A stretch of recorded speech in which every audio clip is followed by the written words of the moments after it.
आज नवरंग दाल बनाती हूँ। ये उत्तराखंड या हिमाचल रेंज का एक दाल है। रीजनल है पर आजकल ऑनलाइन में ये दाल मिल जाती है। सभी दाल में भरपूर मात्रा में प्रोटीन, मिनरल सब कुछ होता है, पर ये हिली एरियाज में तैयार होता है, जिसके कारण इसके अंदर अधिक मात्रा में मिनरल्स होती है। बहुत ज़्यादा टेस्टी होती है। पहले ये अवेलेबल नहीं होता था, तो आजकल ऑनलाइन में बहुत इजीली ये मिल जाते हैं, या आपके आसपास कोई उत्तराखंड का शॉप है तो वहाँ आपको ये दाल मिल जाएगी। तो चलिए शुरू करते हैं। वेलकम टू माय चैनल फान विथ कुकिंग। रेसिपी पसंद आई तो मेरे चैनल को लाइक, शेयर और सब्सक्राइब जरूर कीजिएगा। 1 कप दाल ले लिया मैं।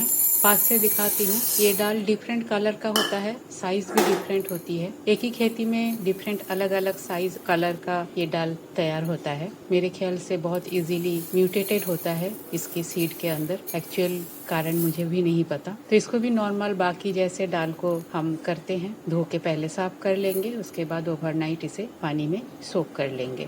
तो दाल को मैं अच्छी तरह से धो लिया, एक्स्ट्रा पानी भी डाल दिया और इसे ओवरनाइट सोक कर लेती हूँ। फ्रिज में डाल दूंगी। दाल फूल के अच्छी तरह से बड़े हो गए हैं।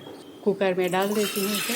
कुकर का लीड लगा देती हूँ और मीडियम हीट में 3 से 4 विसल आने तक इसे पका लेती हूँ। यह तब तक पका लेना है जब तक ये दाल अच्छी तरह से गल ना जाए। दाल मेरा अच्छी तरह से गल गया है। अब हैंड मैशर से इसे अच्छी तरह से मैश कर लेती हूँ। कढ़ाई में 1 चम्मच के आसपास तेल डाल दिया। आप तेल की जगह घी में भी इसका तड़का लगा सकते हो। 1 चम्मच जीरा।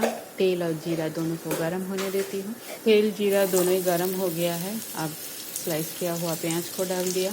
चॉप किया हुआ टमाटर से भी डाल देती हूँ। टमाटो और प्याज दोनों को ही फ्राई कर लेती हूँ। जल्दी होने के लिए कढ़ाई को कवर कर देती हूँ और फ्लेम को बिल्कुल लो कर देती हूँ, जिससे प्याज और टमाटो बहुत जल्दी कुक हो जाएगा। प्याज और टमाटो मेरा अच्छी तरह से फ्राई हो गया है। अब इसमें प्याज, लहसुन, अदरक और हरी मिर्च का पेस्ट है वो डाल देती हूँ और इसे भी अच्छी तरह से फ्राई कर लेती हूँ।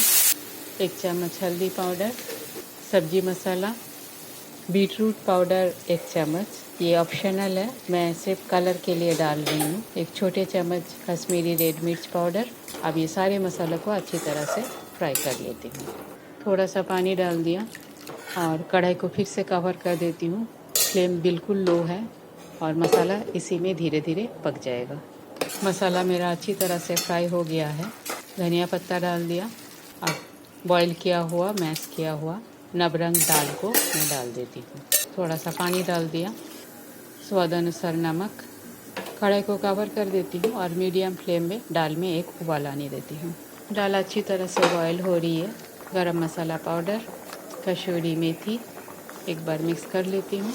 अब गैस बंद करके कढ़ाई को कवर कर देती हूँ और दाल को थोड़ी देर के लिए स्टैंडिंग टाइम देती हूँ। नवरंग दाल मेरा बन के तैयार है। बहुत ही टेस्टी होती है। रोटी, पराठा, चावल के साथ ये बहुत अच्छा लगता है। आपको किसके साथ खाने हैं उसके ऊपर डिपेंड करता है दाल का डेंसिटी आपको कैसा रखना है। ऑब्वियसली रोटी पराठा के साथ अगर खाना है तो दाल थोड़ा सा थिक ज़्यादा करना है, और चावल के साथ अगर खानी है तो थोड़ा सा डाइल्यूट रखनी है। तो रेसिपी अगर आपको पसंद आई तो मेरे चैनल को लाइक, शेयर और सब्सक्राइब करना ना भूलें।